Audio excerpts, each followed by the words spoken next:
long time to take the country down. And Eric, you were saying something during the break a little bit about how you kind of were going down the wrong path too. This would have been back in the 70s. What was that? I was in the original hippie generation, Jan, as you know, and many of the listeners have heard me talk about. And I really didn't realize anything about what was going on geopolitically. I backed McGovern in 72, but didn't know why. It was just because everybody in my age group did, and I wanted to be accepted. Do we really realize how shocking it is to have had Bernie Sanders to rise in popularity as he has, and to rival who we thought was going to be the shoe-in, the coronation of Hillary Clinton? This is very much like what was going on in those days, but they've had now, 40 more years of the wrong type of education where history hasn't been taught to the kids. And those who are standing before them in the classrooms in our colleges, by and large, are radicals themselves who came from that generation. Now, we're reaping what happened from the 60s and 70s, and that can't be overstated, that these kids do not understand what's going on. That's why it's vital. It is so important we talk to them. Eric, you've opened the door, and I want to go through it. And Curtis, help us go through this door about this educational disinformation, because you have said in the film, first of all, they want our kids to be useful idiots. You're very blunt about that. They want the kids to become dependent on the state. You say our enemies are in control of the schools, so there is no fix. What do you mean by that?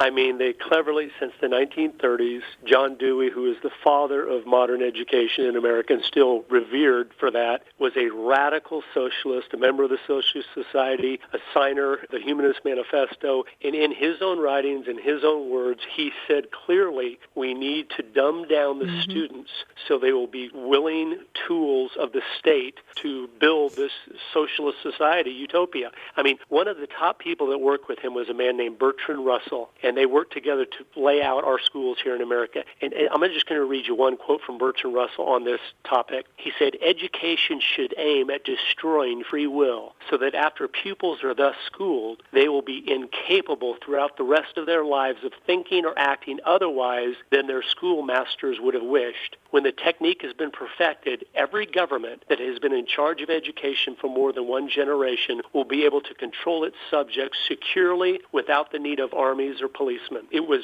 good old-fashioned brainwashing and manipulation. That's what's going on in these schools. It's hard for people to understand because they're thinking of their little one teacher they know that's decent in the school or whatever. Bill Ayers, the unrepentant bomber, he's been writing curriculum for our schools for the last 30 years. That's one of his main things he's been doing. All these people, when the 60s revolution didn't happen that they had hoped for, the violent revolution, they all went into education.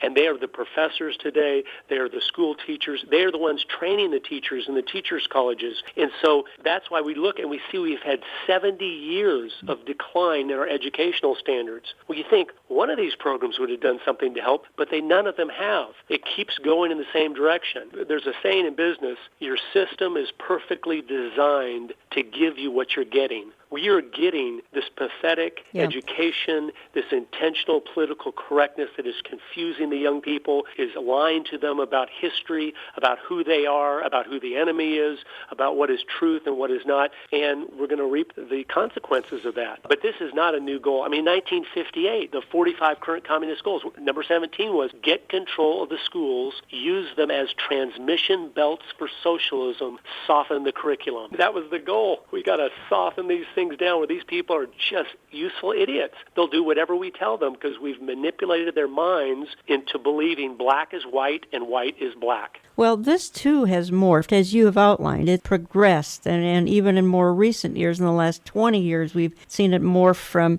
America 2000, the Goals 2000, to No Child Left Behind. It took Barack Hussein Obama to bring about Common Core. And Curtis, I've done programs on Common Core here, and it blows the roof off because people do not know what's going on in the educational system and the bending and shaping of the minds of students today, particularly, I think, if they've been out of school for decades. They have no idea. But government-run schools, and you bring this out in this film, government-run schools will be socialist, humanist, and secular until parents say enough. And you bring out the fact that anti-Americanism is the bedrock of American education. And, as I say that, Curtis Bowers, there are Christian and conservative teachers listening right now, and they don't know what to do. Well, they don't, but they've got to really consider getting out of the system. I think sometimes these one decent teacher here and there, they legitimize the whole system for parents because they go, oh, they had a good third grade teacher or whatever, and so they allow their kids to be in their K through 12, 13 years of indoctrination that destroys them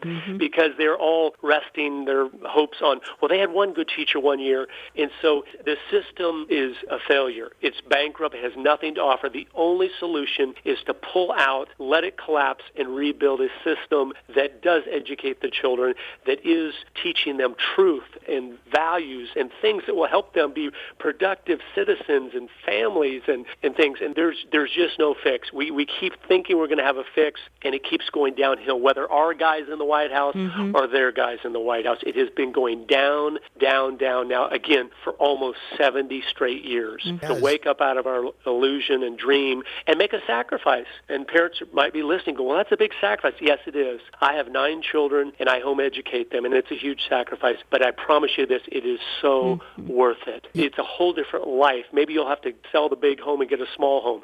Maybe you'll have to move out to the country and do, but your children are worth whatever sacrifice you need to make to raise and teach and train them to be the leaders of this next generation that fear God and love what America was founded upon and stand for those things and are productive. That is the only hope. There is no hope for the government schools. It will collapse, but unfortunately, we just got to get as many kids out as possible in the meantime. What all three of us have seen, and I know people have come to us and talked to us about this very issue, I think maybe one of the most maddening parts of it is the people who send their kids to Christian school or homeschool and then somehow think that it's okay to send them out to 4 years in the secular university and think they're going to come back the same somehow. It's amazing to me, even the wrong Christian school can send home a child even after a semester that suddenly says there is no God, I don't believe the Bible's true, or any number of other things. That's the shocker of it. We have got to remain vigilant the entire time that we have input with our children. And I'm with you. I've got 4 grandkids. I have paid the price myself to make sure that none of them have ever seen one day in a secular government public school system. They've been in Christian school the whole time, and yet we still have to be vigilant even in that Christian school setting. I want to talk for just a minute here about economic espionage because you bring this out, Curtis, in the film. And the idea behind economic espionage is develop dependency of citizens and then eliminate freedom and total repression. The 5th plank of the Communist Manifesto you talk about, create a central bank, a Federal Reserve, which was created in 1913, which is a private bank. It's neither federal or reserve. The Federal Reserve is slowly stealing our wealth, and you talk about that.